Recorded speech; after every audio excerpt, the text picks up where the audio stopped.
십자가에 달리신 예수님 보라. 세상의 죄악의 짐을 지셨네. 고난의 저 십자가에 못 박혀 돌아가심을 나의 죄를 구속해 주심이라.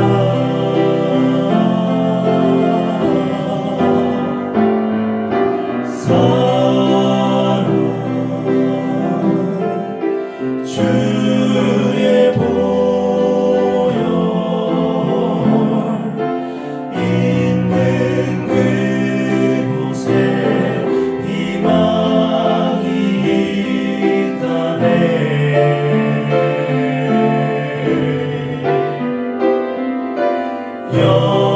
영원 주의 보혈 기뻐해.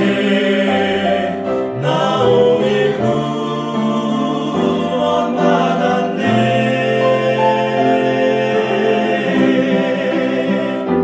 악한 마음과 죄악이 잘하고 있었네.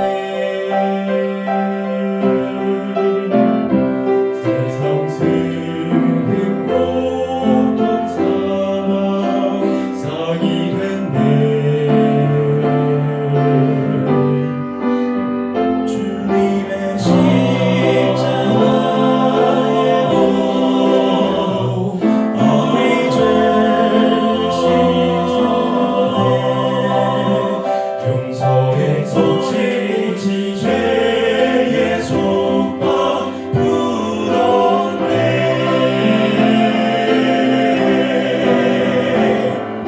사랑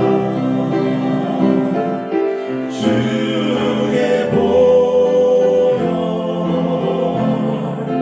있는 그곳에 희망이 있다네.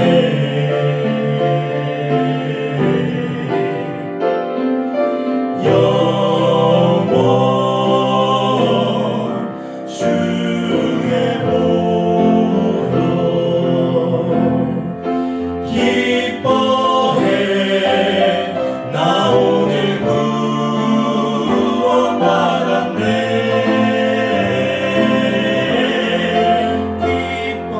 기뻐해. 나 오늘 구원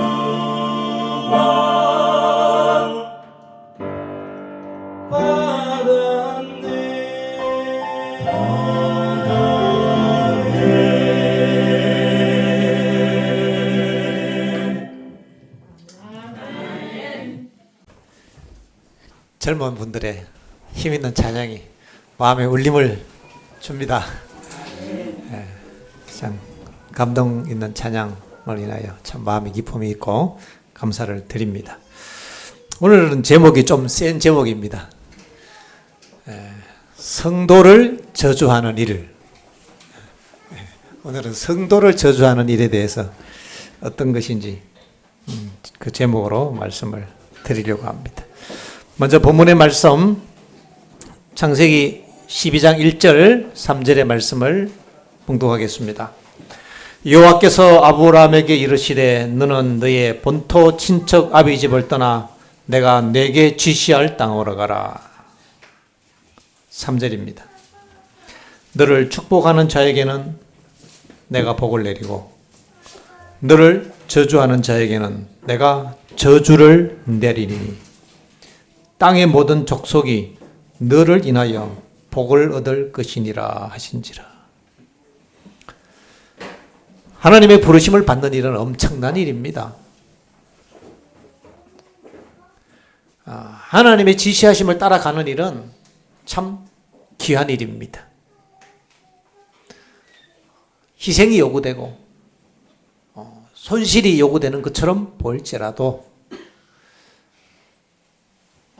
아브라함처럼 믿음의 여정을 떠나는 것은 하나님이 함께 하시는 것입니다. 너를 축복하는 자를 내가 축복하고 너를 저주하는 자를 내가 저주하리라. 이 시간 이후로 아브라함을 저주하는 자는 저주받습니다. 이 시간 이후로 아브라함을 축복하는 자는 복을 받습니다. 굉장한 일이죠.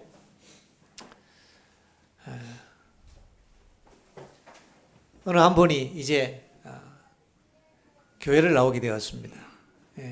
저랑 접촉하시는 분이신데요. 이분이 날 때부터 약간 신기가 있다고 해야 될까요? 그런 분이었습니다. 그 우대 엄마 쪽에가 이제 무당 계열이다 보니까 그 자녀에게 거기 내려가요. 무당 부모 밑에 자녀들은 그 무당 신기가 내려갑니다. 그게 자기 영역이거든요. 그 가문도 영적인 영역이 있습니다. 가문에 있었어도. 그래서 날 때부터 이제 그런 쪽으로 이렇게 특별한 재능을 가지고 태어난 분입니다. 영적인 재능을 가지고. 이제 그러다 이분이 이제 그런 쪽으로 이제 뭐 부득이 자꾸 이렇게 끌려가고 그래서 뭐 남녀 호랑교를 오랫동안 또 믿고 그 이제 눈빛이 달라 이분은요. 그 눈빛이 굉장히 선명합니다. 이제 그런 분이신데 이제 교인들이 그분들을 이렇게 좀 챙기고 하시니까 교인들하고 이제 가까워지면서 저랑도 접촉하게 되고 이제 그랬습니다. 그래서 이 예수님 믿음으로 우리가 어떻게 용서받고 구원받는지에 대해서 설명해 주니까 이분은요 영적인 얘기를 금방 알아먹어버려요. 영적인 얘기를 금방 알아들어버리고 하시는 얘기가 야 내가 평생을 복받고 축복받으려고 이렇게 갖다 빌고 그것도 정성이 부족하다 그래갖고 1시간 기도하면 안 된다 그래서 막 5시간씩 기도하고 이렇게 했는데 돈 갖다 바치고 고생하고 했는데 아니 내가 예수님을 바라보기만 하면 용서받고 구원받는다니 이걸 왜 안 하냐고 이러면서 이분이 나 이제 예수 믿겠다고 나는 이 안식일 교회 나 다니겠다고 이러셔요. 이분이 금방 맑게 다 알아먹더라고요. 하면 영적인 이 세계를 경험했던 사람들이라 달라요. 근데 이제 이분이 이 개신교에 어떤 여자 목사님이 있는 그 교회를 다니시거든요. 근데 이 여자 목사님이 약간 무당과예요. 무당과. 그러니까 이제 같은 계열로 이제 해서 이제 다닌 거였죠. 이분이 이제 막 자꾸 막 이렇게 머리가 잘 아프고 이런 분들이 또 머리가 잘 아파요. 그러면 머리가 아프고 막 스트레스 받고 막 이렇게 걱정되고 이러면요. 또 그 목사님 와서 딱 안식기도 했지만 또 한 3일은 또 낫는데요. 그러고 이제 늘 그게 종속되어 있는데 세월이 지나면서 이 여 목사의 어떤 그런 그 성품이 굉장히 그분의 말과 행동 이런 것들에서 크게 실망을 한 거죠. 그래서 이제 이렇게 접촉하고 얘기를 하는데 이제 집사님들한테 이제 그런 얘기를 하더라고. 내가 그 사람하고 관계를 끊고 싶은데. 그래서 그 사람 교회도 잘 안 가고 그랬더니 그 여목사가 하는 얘기가 지가 나한테 안 올 수 있나 봐라. 하면서 저주를 하더라는 거예요. 그래갖고 나한테 안 오면 이제 저주 받는다 이거예요. 그러니까 이제 이분이 거기 좀 두려운 거예요. 두려운 거예요. 그래서 제가 방문 가서 영적인 이 축복과 저주의 영적인 세계 영역을 제가 다 설명해 줬습니다. 용기를 가질 수 있도록. 성도를 저주하는 일이 참 무서운 일입니다. 이 이야기는 한 50년 전, 50년은 좀 안 됐겠네요. 한 45년은 좀 지났고. 아니, 어쨌든 한 50년 정도 된 이야기인데, 어느 시골 교회 이야기입니다. 제가 너무 선명하게 이 사건들을 받고 들었기 때문에 평생 잊혀지지 않는 일입니다. 참, 하나님 살아계십니다. 우리가 하나님 두려워해야 합니다. 신앙하면서 하나님 우습게 생각하고 두려워하지 않는 사람들이 많이 있는데 한번 매운맛을 보고 나면 정신 차리는 사람들이 들어 있습니다. 진짜 하나님 두려워할 줄 알아야 합니다. 그냥 하나님은 뭐 살아계시고 뭐 복 주시는 분이고 뭐 다 이렇게 오냐오냐 해주시는 그런 하나님으로만 생각하시는 분이 있어요. 하나님은 공의의 하나님이십니다. 아브라함을 축복하는 자에게는 축복을 내리지만은 아브라함을 저주하는 자에게는 하나님이 저주하십니다. 하나님 삶에 개입 안 하시는 분이 아니라 하나님께서 그 제한된 한계와 범위를 설정해 놓으시고 그거를 딱 넘어가실 때 하나님께서 심판을 집행하십니다. 어느 날 시골 교회인데요. 교회를 갔는데 교회 담장이 다 무너져 있는 거예요. 그럼 교인들이 야 담장이 다 무너졌냐 이래요. 교인들이 다들 웅성웅성하면서 교회 담이 다 무너졌냐고 이래. 옛날 교회니까 뭐 조그만 교회를 지어서 좀 이렇게 다른 애가 더 짓고 하면서 담장은 사실 교회 땅이 아니에요. 여기가 길로 이렇게 좀 더 있는데 뭐 옛날에 그런 거 알았나요? 뭐 이렇게 담을 싸는데 그 담이 사실은 길로 들어가 있어요. 뭐 그랬다는 겁니다. 그리고 이제 화장실은 화천부지에 서 있는 거예요. 화장실은 화천. 그러니까 오래돼 있으니까 이제 못 건드린 거죠. 하면 수십 년 지났으니까 이제 그런 교회인데 교회는 이제 자기 땅에 있고. 그런데 어느 날 교회 갔더니 이 담이 무너져 없는 거예요. 그래서 이게 왜 그랬냐고 이렇게 얘기하니까 들어보니 이 담이 우리 전에 담이 있어갖고 이제 바깥에 나가려면 삥 돌아가야 되는데 담이 없으니까 바로 그래 나가갖고 제가 나가서 놀고 그랬거든요 오늘. 그래 들어보니 교회에 나오시는 좀 초신자 같은 여집사님이 있어요. 오래된 초신자.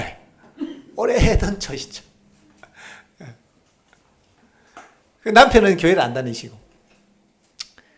근데 이제 이분 땅이 그 교회 옆에 골목을 지나서 그 위에 골짜기 안에 농원이 있는데 거기에 이제 객토를 하려고 하니까 덤프트럭이 지나가야 되잖아요. 덤프트럭이 지나가려고 보니 이 골목이 좁아가고 덤프트럭이 못 들어가는 거예요. 그러니까 이분이 교회 담을 헐어버리고 그래 덤프트럭이 지나가서 그 땅에 다 객토를 했습니다. 그리고는 나중에 이거 왜 이러냐고. 우리가 나중에 싸주면 되지 않냐고.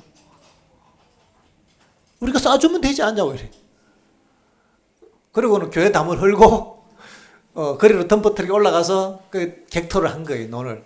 객토란 것은 옛날에는 논에 이제 흙을 이렇게 도두어서 논을 더 좋게 만드는 작업을 하는 거잖아요. 그리고 이제 거기 다 끝나고 또 나중에 가보니까요 다시 담을 이렇게 해주셨더라고요. 그러고 이제 교인들은 굉장히 좀 마음이 하나님의 전인데 담을 헐었으니 좀 마음이 그렇잖아요. 하나님이 저는 말도 안 하고 그냥 헐고 뭐 이래갖고. 그런데요, 그해 여름에 큰 장마가 와갖고요, 그 논이 다 떠내려갔습니다. 그 논이 다 떠내려갔어요. 그 제가 어른들 하는 얘기를 들어서 알지요, 그때 어릴 때. 그리고 그 해인지 그 다음해인지 그 집 아들이 죽었습니다. 근데 그 어른들이 하더라, 아버지가 하는 말씀이, 야, 이거 굉장히 무섭다, 이러시더라고요. 굉장히 무섭다.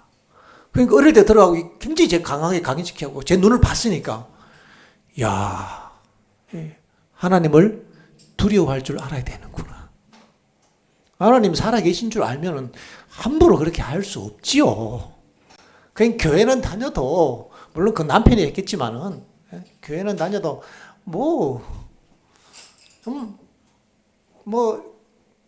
교회 나온 사람들 다 그냥 좀 부실하고 가난하고 이러니까 우습게 본 거죠, 이게. 성도를 우습게 본 게 아니라 성도의 하나님을 우습게 본 겁니다. 그리고 그 집 아들 하나 죽었습니다. 그리고는 그 초신자 같은 여집사님이 수년 동안 교회를 안 나왔습니다. 그리고 교회를 안 나오더라고요.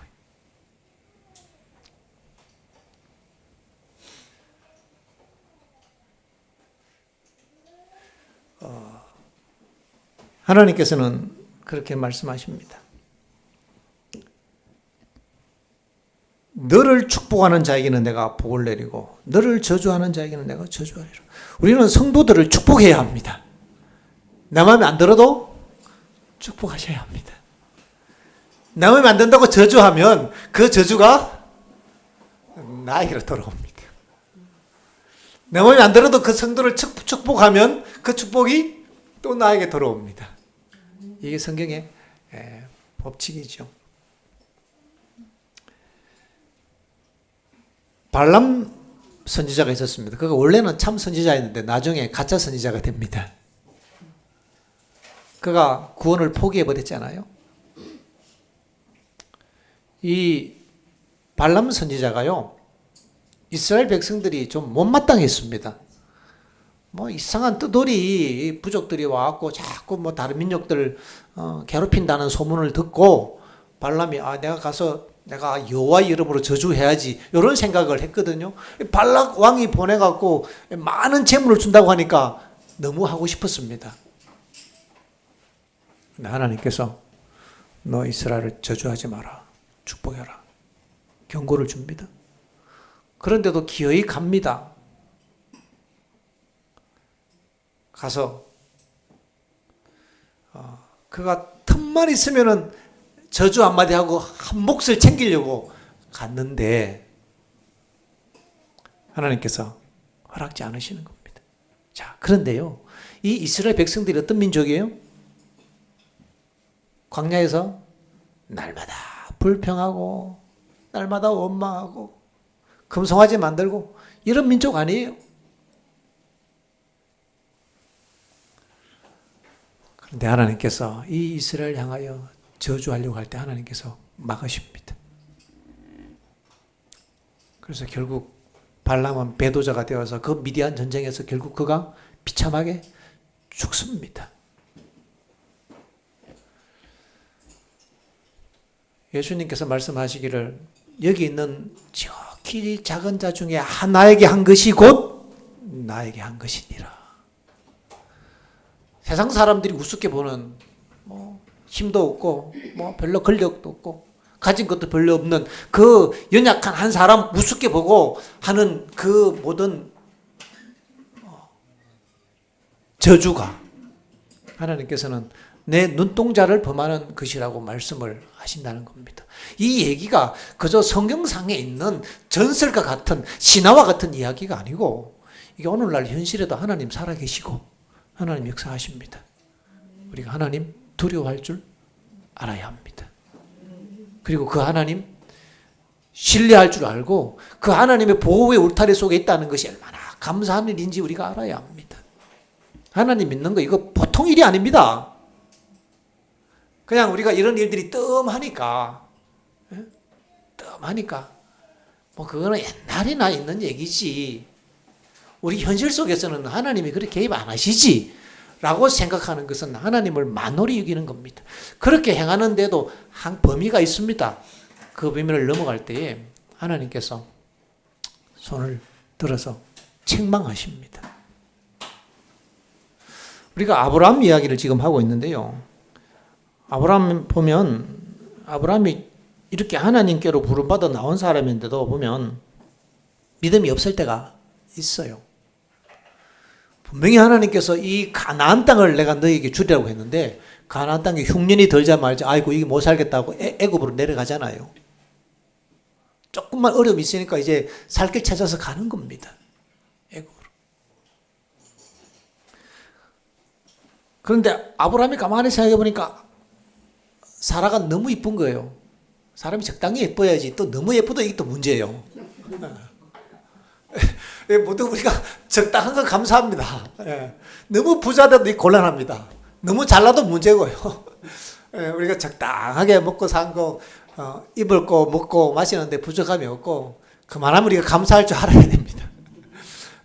이 사라가 또 너무 예뻐서 문제가 생긴 겁니다. 아브라함이 가만히 생각하니까 이 애굽에 갔다가는 이 사람들은 하나님을 두려워하지 않는데 틀림없이 이 여자를 차지하기 위해서 나를 죽일 거라는 두려움이 생겼습니다.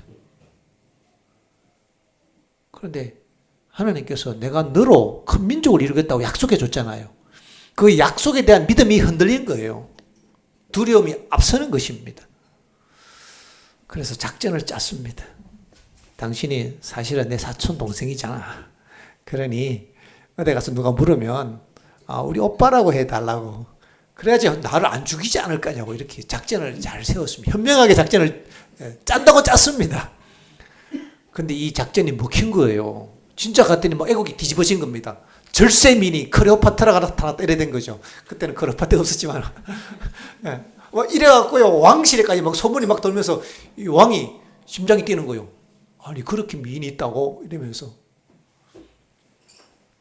그래서 애국, 여기 말하기를, 원컨대 그대는 나의 누이라 하라. 그리하면 내가 그대로 인하여 안전하고 내 목숨을 그대로 인하여 보전하겠노라. 아브라함이 믿음도 놓쳤고, 거짓말도 사실은, 이거는 좀 거짓말이죠. 일부 팩트지만은 사실은 불신이 섞인 거짓말인 겁니다. 물론 우리가 좀 현명할 필요가 있어요. 모든 상황에 모든 것을 다 이야기하는 것이 진실인 건 아닙니다. 때때로는 우리가 침묵을 지켜야 할 때는 침묵을 지키고 우리가 하는 것이 필요합니다. 아이들을 보면은 안 해도 될 얘기들까지 지가 아는 거 다 얘기하잖아요. 상황을 모르고. 그거는 안 하는 것이 지혜로운데 안 하는 것이 거짓말하는 건 아니거든요. 근데 이 상황은 그걸 조금 넘어선 거죠. 그 상황을. 그랬더니 진짜 애굽 왕 바로가 사라를 군대를 딱 데리고 오더니 데려가면서 아브라함에게는 돈을 줬습니다. 자, 전적으로 바로의 과실입니까? 아브라함이 원인 제공을 많이 했습니까? 아브라함이 원인 제공을 틀림없이 했어요. 성경에 그렇게 나옵니다. 그런데 17절 보세요. 12장 17절. 틀림없이 아브라함의 과실이 있는데 뭐라 하시는가 하면 여호와께서 아브라함의 아내 사레의 연고로 바로와 그 집에 큰 재앙을 내리신지라. 하나님이 그 집에 큰 재앙을 내렸어요.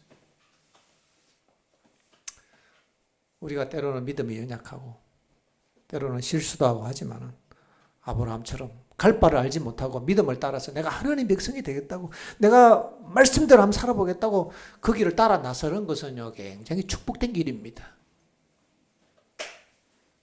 하나님의 백성이 되겠다고 작정하고 나서는 것은 비록 실수와 연약함과 허물이 있을지라도 하나님께서 그 사람 세우시고 붙드시고 보호하십니다.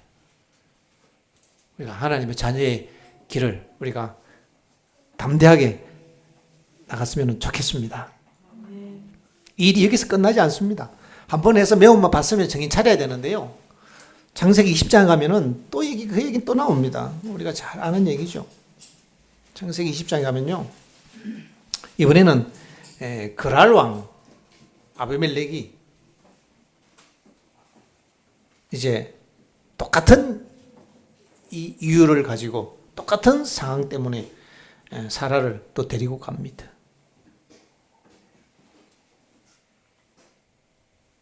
그런데 하나님께서 밤에 그에게 나타나십니다.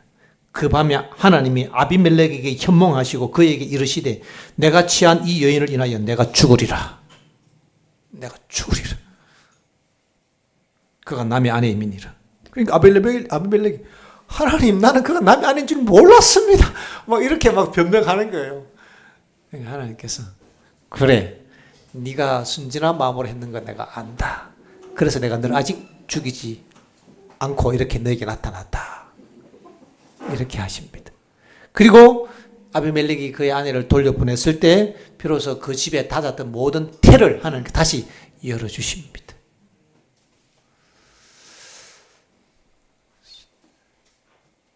하나님을 대적하고 하나님의 백성을 공격하는 일들은 단순히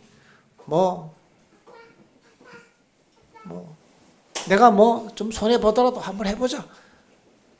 이걸로 끝나는 문제가 아니에요. 애굽 사람들이요. 이스라엘 백성들을 하나님께서 넣으라 할 때 넣지 않으니까요. 결국 그들의 장자를 하나님이 치십니다. 하나님께서 그 아들을 치십니다. 참 두렵죠. 여리고성이 무너진 이후에 여호수아가 예언을 했습니다. 영감을 받아서. 이 성을 다시 건축하는 자는 기초를 쌓을 때에 맏아들이 죽을 것이고 그 문을 세울 때에 막내 아들이 죽을 것이라고 영감을 예언을 했습니다. 오랜 세월이 지났습니다. 엘리야 시대가 되었습니다. 세월이 많이 지났잖아요.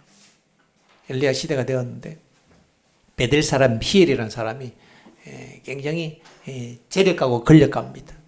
이 사람이 이 좋은 장소에 성을 세우면 좋겠다. 도시를 건설하자. 이래서 그곳에 기초를 쌓기 시작합니다. 기초를 쌓을 때에 그의 예언된 것처럼 그의 맏아들 나비람이 죽습니다. 그럼 정신 차리고 그만뒀어야 되잖아요. 하나님을 두려워하지 않는 거예요. 이미 그런 소문이 계속 예언들이 계속 이렇게 신화처럼 내려왔기 때문에 알았을 거란 말이에요. 진짜 기초를 넣을 때 마다리 죽어버렸거든요. 아, 하나님 두렵다 하고 멈춰야 되잖아요. 멈추지 않는 겁니다. 계속 진행하는 거예요. 뭐 아들 많은데 뭐 이랬는지 모르지만은 정말 성문을 딱 쌓을 때 막내 아들이 죽어버렸습니다. 막내 아들 수급이 죽었습니다. 이걸 바라본 엘리야가 정신이 딱 들었습니다. 야, 하나님 살아계신다. 하나님께서 하신 그 모든 예언들은 정확하게 이루어진다. 믿음이 확 생겼습니다. 그리고는 엘리야가 기도하기 시작합니다.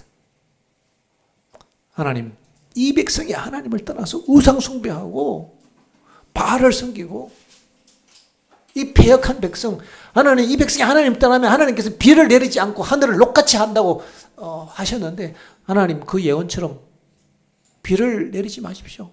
그래서 이를 통해서 하나님의 예언이 이루어지는 것을 인민족들로 하여금 보게 하시고 인민족이 회개하게 해주십시오라고 그가 눈물로 기도합니다. 하나님께서 엘리야를 세우시고 앞으로 비가 안 올 거다. 3년 반 동안 비가 안 내립니다. 완전히 다 타들어가 버리고 사목이 될 때까지 비가 안 내리는 거예요. 3년 반 동안. 3년 반 후에 다시 하나님께서 엘리야의 기도를 통해서 비를 내리시잖아요. 엘리야의 하나님 지금도 살아계십니다.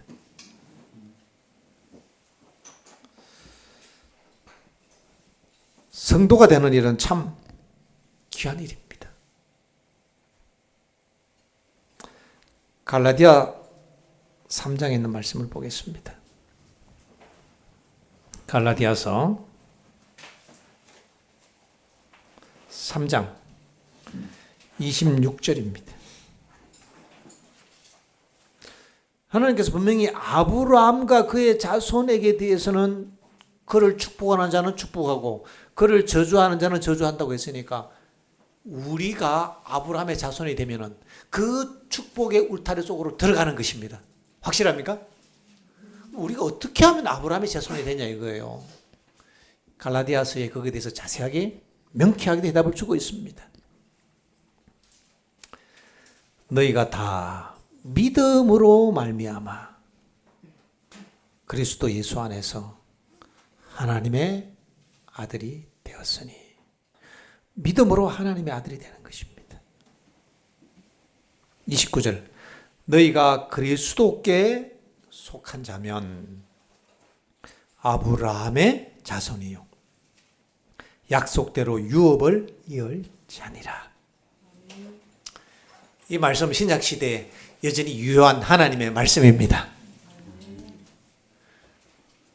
우리도 아브라함처럼 우리를 축복하는 자는 복받고 우리를 저주하는 자는 그 저주가 자기에게 돌아가도록 그렇게 딱 하나님의 그 보호하시는 살아있는 약속이 우리에게 유효하다면 얼마나 좋을까요?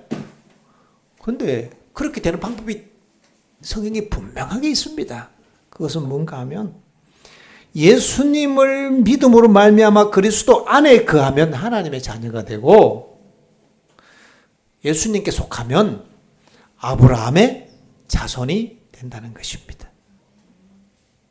우리는 예수 그리스도 안에서 아브라함의 자녀가 되었습니다.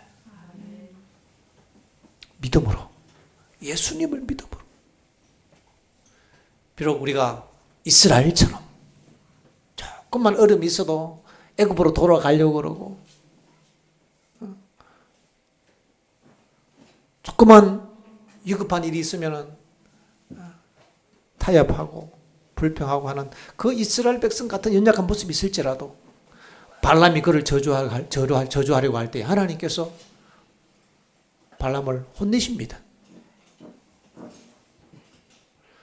하나님께서는 당신의 백성의 그 연약함과 실수와 부족함을 버리지 아니하시고 마침내 연단하셔서 하늘의 보석으로 만들어 내신다는 것입니다. 우리가 하나님의 자손으로 유업을 이을 자가 되어야 합니다.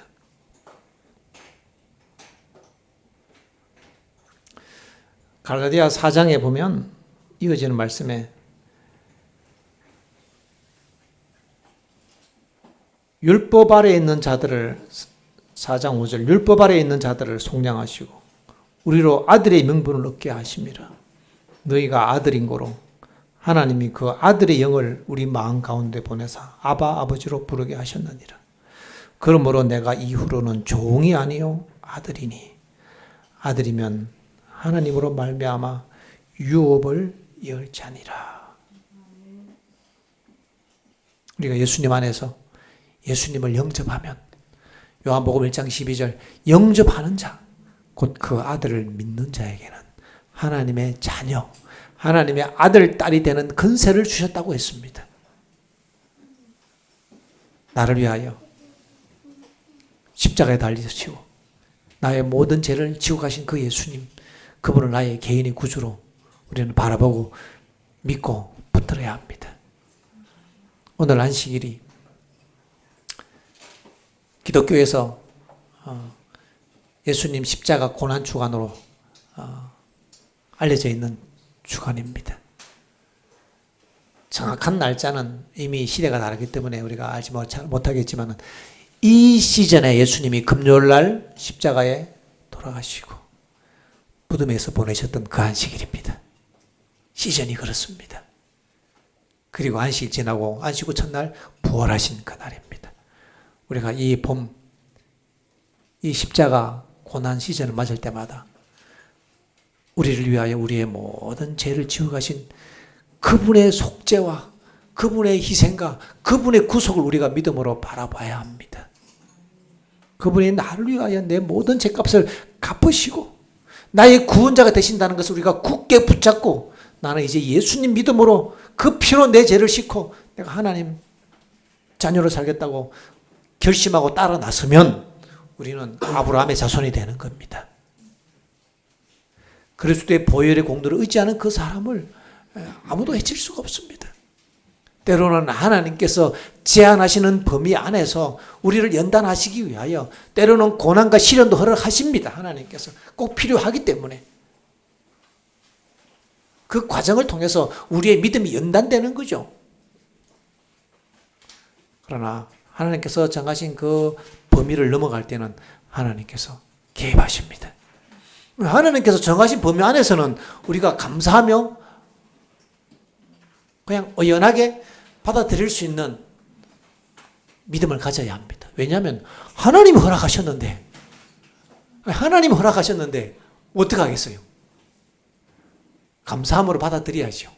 다 거기에는 이유가 있다 이 말입니다. 틀림없이 이유와 목적이 있는 것입니다. 하나님이 지금도 살아계셔서 인간 나라를 다스리시고 우리의 삶의 모든 문제들을 주관하시고 하나님이 사건들을 통제하시고 지배하신다는 것을 우리는 분명하게 기억해야 합니다. 이 믿음이 없으면 우리가 어떻게 살겠습니까?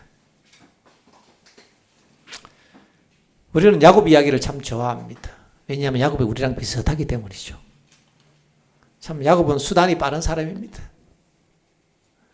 그가 어려서부터 영적인 사람이었고 에서는 육적인 사람이었지만은 이 야곱은 약삭빠른 전략가입니다. 자기의 목적을 이루기 위해서 온갖 방법들을 잘 동원하는 그런 능력이 있는 남자였는데요. 어쨌든 뭐 형에게 이렇게 뭐 팥죽 한 그릇에 장사 명분 팔고 그냥 염소털 뒤집어 써갖고 거짓말해서 축복받고 뭐 이러면서 형하고 원수가 돼버렸어요. 그런데 이 에서는요, 그 원수를 내가 동생을 죽이리라, 이렇게 원수 먹은 겁니다. 그게 악인의 특성입니다. 살기 위해서 집을 떠나서 아람에 가서 자기 외갓집에 가서 20년 동안 장인 밑에서 살면서 결혼했죠. 거기서도 많은 고생도 하고 20년 동안 많이 속임을 당하고 그렇게 했습니다. 그런데 하나님의 허락하심을 받고 다시 이제 돌아옵니다. 돌아오는 과정도 보면 하나님이 돌아가라고 했기 때문에 하나님이 책임질 거 아니에요? 근데 몰래 도망칩니다. 몰래 도망쳐요. 그리고 이제 오면서 그가 야복 강가에서 그렇게 하나님과 더불어 씨름하면서 하나님이 주시는 그 구원을 내 힘으로 쟁취하려고 했던 그 많은 이 믿음 부족함, 그런 이 자신의 삶의 가오와 실수들에서 그가 깊이 다시 한번 회개하면서 하나님, 나는 그럴지라도 나는 절대로 하나님 포기하지 않습니다. 내가 아무리 죄가 많고 내가 아무리 실수가 많고 내가 하나님 앞에 내세울 것 하나도 없을지라도 내가 하나님 붙드는 이 손은 내가 결코 포기하지 않습니다. 하나님, 저 축복해 주십시오. 저는 그래도 하나님 믿겠습니다. 저는 하나님 떠날 수가 없습니다. 하라고 거기서 울며 불며 매달립니다. 야곱이. 그때 하나님께서 야곱에게 축복하시고 그를 이스라엘이라는 이름을 주십니다. 야곱이 에서를 만나러 갈 때 그가 자기 나름대로는 또 최선을 다합니다. 형한테 이제 예물을 다 보내고, 형, 나는 형 재물 내가 상속받으러 가는 거 아니야 하면서 나는 이제 만화하면서 이제 보내잖아요. 예물을 보내는데 그 예물이 효과가 없는 거예요. 예물을 보내는데 그냥 오는 겁니다.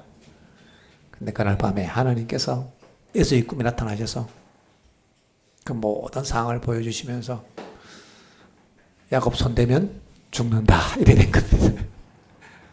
야곱 손대면은 죽는다. 에서가 죽는 게 에서뿐만 아니고 에서의 자식까지 죽어버리는 거예요. 그래서 에서가 정신 바짝 차리고 하회하잖아요. 하회합니다. 이전에도 야곱의 장인이 라반이 군대를 데리고 와서 야곱을 해하러 왔을 때 하나님이 나타나서 또 라반 책망합니다. 건들지 마라. 하나님께서 하나님 백성들을 그렇게 보호하십니다. 야곱은 자기가 할 일을 했지요. 그러나 결국 하나님께서 당신의 백성들을 보호하신다는 것을 우리가 신뢰할 수 있습니다. 제가 최근에 참 부끄러운 일이 있었습니다. 봉화에도 상품권 파나요? 상품권 사면 10% DC 되잖아요. 그래서 그거 이제 사면 뭐 상품권 쓸 일 없는 사람들은 아닌데 지출이 많은 사람은 그게 굉장히 유리하거든요. 그래서 이제 저는 이 상품권을 이제 사려고 하는데 매달 첫째 날 상품권 사는 날이에요. 그래서 이제 그날 아침에 이제 회의를 마치고 저희 식구랑 집사님 한 명이랑 상품권 사러 갔어요. 갔는데 뭐 저 아래 동네 사는 할아버지 두 분이 이제 이렇게 그것도 하길래 저는 이제 제가 쌩 하고 먼저 들어갔죠. 걸음이 빠르니까. 그래서 이제 저희 집사님은 뒤에 천천히 이제 걸어들어 가갖고 저는 막 빨리 막 져갖고 돈 딱 보냈거든요. 급하잖아요, 제가요. 그래 이제 돈을 보내야지 그 사람들이 상품권을 주잖아요. 그래 이제 저는 자꾸 세 사람 걸 제가 먼저 다 보내버렸는데 이제 이 할아버지 둘이들이 이제 와서 뭐 이렇게 하는 거 농협에서 그런데 한 사람은 못 사요 이러는 거예요. 왜냐하면 상품권 다 나갔기 때문에 두 사람 중에 할아버지 두 사람 중에 한 사람 못 산다 이거예요. 앞에 세 사람은 하고 또 할아버지 한 명 못 산다. 그래서 저는 별 생각 없이 뭐 아이고 나는 그래도 다행이다. 이러고 왔거든요. 그러고 왔는데 며칠이 지났는데 이 여집사님 하는 얘기가 그 동네 할아버지가 그 젊은 세댁들이 자기들 뒤에 왔는데 새치기 하고 말이야. 자기 상품권 사갔다고. 이러면서 이제 불평을 하더라는 거예요. 그래서 내가 아차 했습니다. 이제 그때 정신이 드는 거예요. 야, 그게 뭐라고 그때 내가 할아버지들 사세요. 그냥 뭐 저 우리 하나 안 사도 됩니다. 이랬어야 되는데 그때는 그런 생각도 안 했고 지나고 나니까 그때 내가 그거 뭐라고 그거 양보할 것을 굉장히 부끄러웠습니다. 내가 그리스도인으로서. 근데 그때는 그게 또 생각도 안 났어요. 근데 그런 모습이 부끄러운 거예요, 제가. 그 덕이 없는 모습이 부끄러운 겁니다. 그래서 제가 잽싸게 전화를 했습니다. 뭐 아는 사람이니까. 안보기사. 상품권 필요하시냐고. 뭐 그때 상황이 어찌 그래 됐는데, 필요하시면 갖다 드리겠다고 하니까. 그분이, 아니라고. 그래, 전화기 자기가 토로 미안하다면서 괜찮다고 아니라고 막 이래. 그래서 수습 다 했습니다. 그래서 제가 큰 교훈을 깨달았습니다. 이야, 근데 내가 조금만 손해봤으면 크게 덕이 될 뻔했고, 그냥 예수님 이름에 영광을 돌릴 뻔 했는데, 이 생각이 짧아도 좀 짧은 거예요. 상품권 20만원짜리 상환하면 18만원 주니까 2만원 벌잖아요. 그 2만원 갖고 얼마나 이득을 보겠다고. 그 손해봤으면 그분들이, 이랬을 거 아니에요. 교회 다니는 사람은 달라 이랬을 거 아니에요. 참, 제가 부끄러웠습니다. 그 순간 왜 그런 덕 있는 생각이 안 돌았을까? 우리가 그리스도인으로 하나님을 믿기 때문에 좀 손해볼 줄 알아야 합니다. 우리의 사는 목적이 자기의 유익을 구하는 게 아니잖아요. 우리는 자기 희생적인 사랑을 그 품성을 위해서 살아가는 것이 우리의 신앙의 목표잖아요. 결국은 예수 닮은 품성, 예수 닮은 사람이 되는 게 우리의 목적인데 습관이 내 유익이 항상 앞서 있어요. 제가 보니까. 그 상황에 다른 자기 희생적인 사랑이 있었다면은 다른 사람 유익이 먼저 눈에 들어왔다면 아이고 할아버지 이 사세요. 이거 여기까지 오셨는데 이랬어야 되잖아요. 근데 그 생각이 안 돌아가더라니까요. 그 생각이. 우리가 나의 유익을 위해서 사는구나. 예수님 믿는다고 하면서 예수님 따라가는데 예수님은 자기 희생적인 사랑을 보여주신 분이잖아요. 낮아지시고 섬기고 희생하고 손해보기 위해서 사셨기 때문에 그분은 그렇게 마음 편안하셨어요. 그런데 손해 안 보려고 하니까 그 할아버지가 얼마나 기분 나빴으면은 그 얘기했겠어요. 손해봤거든, 자기는. 자기는 보니까 아줌마들이 자기보다 뒤에 왔는데 아줌마들은 내가 돈 먼저 내서 사가고 자기는 동작이 느리니까 돈을 늦게 내서 못 사고 한 명은. 못 산 사람이 이제 불평을 하는 거예요. 그래서 갖다 준다고 하니까 그 2만 원 때문에 그 말했다는 것도 자기도 부끄러우니까 아이고 더러 미안하다 그래갖고 이제 수습은 하긴 했는데 제가 참 하나님 앞에 부끄러웠다 이 말이죠. 우리가 우리의 삶의 목적을 이 세상이 아니라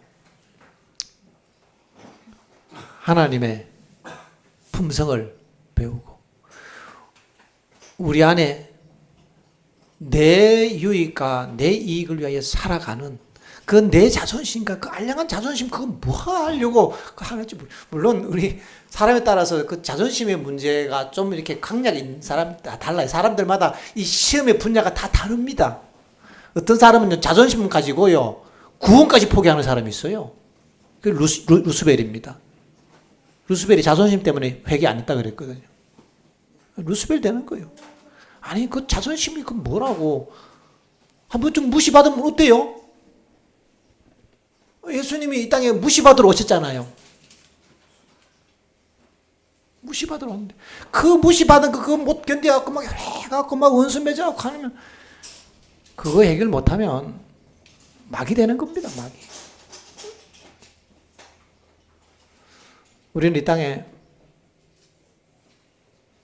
무시받기 위하여 부름받았습니다. 예수님 믿고 내 자존심 지키고 인정받으려고 부름받은 것이 아니고 무시받고 낮아지고 손해보고 희생하기 위해서 부름받았다는 것입니다. 그러니까 인간으로 이 땅에서 내 인간의 본성 충족시키기 위한 수단으로 하나님 능력 끌어와갖고 내 어떤 욕망, 내 자존심, 내 명예, 내 유익을 챙기기 위한 수단으로 하나님 능력 끌어오고 기도해서 믿음이라는 도구를 활용해서 하나님 축복받는 이런 종류의 신앙은요, 거꾸로 가는 신앙이에요. 그건 성경에서 말하는 신앙 아니거든요. 우리는 기도하고 믿음으로 여리고와 같은 그 견고한 자아와 이기심과 자존심과 그 모든 것들이 무너져야 합니다. 근데 그게 쉽게 무너지나요? 그래서 우리는 날마다 자신을 부인하고 날마다 예수님 생각하며 살아가야 합니다. 제가 중요한 부분을 제가 설명을 지금 하려고 하는데요. 우리는 이 내 자존심을 고치고 내 어떤 이 죄의 욕망을 고치고 하나 가려고 하니까 이게 끝이 안 보입니다. 끝이 안 보이는 거예요. 어떤 부분은 굉장히 빨리 해결돼 버리는데 어떤 부분은요, 이게 굉장히 찔긴 부분이 있어요. 나와 운명을 같이 하는 부분이 있습니다. 그래서 아침에 안교 시간에 누가 말씀하시더니 죽어야 끝난다고. 예, 진짜 나와 운명을 같이 하는 놈이 있어요. 그래서 예수님께서 말씀하셨습니다. 네가 죽지 아니하면 살지 못하리라. 어떤 부분은 쉽게 해결되는데요, 어떤 부분은 죽어야 끝나는 부분이 틀림없이 있습니다. 아마 오래 신앙하시다 보면 아마 발견하실 거예요. 이거는 나는 이게 진짜 이거는 내가 약점이 있다. 이거는 진짜 죽어야 끝날 것 같다는 부분이 있어요. 죽어야 합니다. 근데 어떻게 죽냐고요? 우리가 살라고 신앙하는데, 살라고 신앙한다는 것은 내 자존심과 내 자아와 내 육신이 살라고 신앙하는 게 아니고, 이거는 내 목숨과 같이 간다면 그냥 냅두고 불편한 동거를 때로는 해야 합니다. 때로는 불편한 동거를 할 때가 있습니다. 불편한 동거라 할지라도 이 죽을 때까지 달라붙어 있는 어떤 해결되지 않는 어떤 그런 이 용서하지 못하는 자존심의 어떤 문제나 어떤 집착하는 죄의 문제가 있다면, 나 도저히 이게 해결이 안 된다면 그냥 동거하셔요. 방법이 없잖아요. 안 되는 거 어떻게 해요? 우상을 버리고 가야 되는데 이게 안 버리고 달라붙어 있으면 그렇다고 예수님께 안 갈 수는 없잖아요. 이것 때문에 포기할 수는 없잖아요. 그냥 냅두고 그냥 그거는 그냥 무시하고 그냥 예수님만 보고 사는 거죠. 그냥 얘는 있어도 얘 보고 예수님 보고 사는 거예요.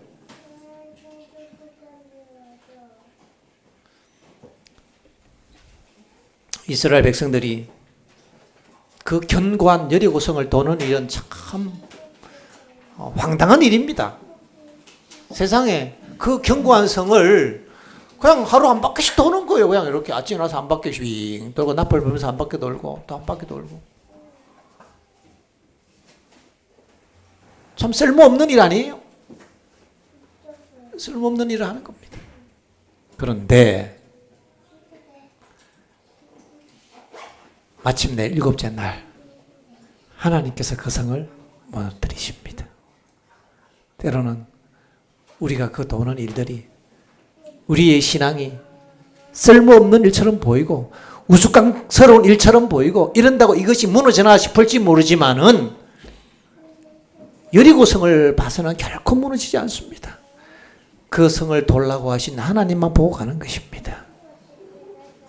우리가 예수님을 생각하면서 주님, 제가 자신을 또 바라보니까 답은 안 나오지만 저는 예수님만 보고 갈 거예요 하면서 기도하고 예수님만 늘 붙들고 가면은 구원하심이 하나님께 있습니다. 하나님께서 그 여리고를 무너뜨려 주시는 겁니다. 우리는 어떤 사람들은 또 이래요. 여기서 또 엉뚱한 데로 가는 사람이 있어요. 뭐 그렇게 하면 뭐 다 제가 있어도 구원받지 뭐 예수 믿음으로 또 이러면서 그냥 죄를 즐기면서 양다리 그치고 살아가는 것을 합리화하는 경우가 있는데 이 그쪽 얘기가 아닙니다. 그래 가면 이제 멸망으로 가는 길이에요. 양다리 합리가 아니고 예수만 바라보고 믿음으로 돌 때에 그 내 곁에서 무너지지 않을 것처럼 불편하게 동거하던 그 여리고가 예수님의 힘에 의해서 무너진다는 것을 우리가 믿는다는 거죠. 하나님 구원하시면 하나님께 있습니다. 이 믿음 가지고 살아간다면 우리는 아브라함의 자손이요 유업을 이을 자인 겁니다. 우리를 축복하는 자는 하나님이 축복하시고 우리를 저주하는 자는 그 저주가 그의 머리로 돌아가게 하십니다. 하나님 살아계십니다. 우리가 하나님을 사랑하고 두려워하는 마음으로 아브라함의 자손의 자리를 끝까지 지켜가시는 우리 모든 성도님들이 되기를 바라면서 오늘 말씀을 마치겠습니다.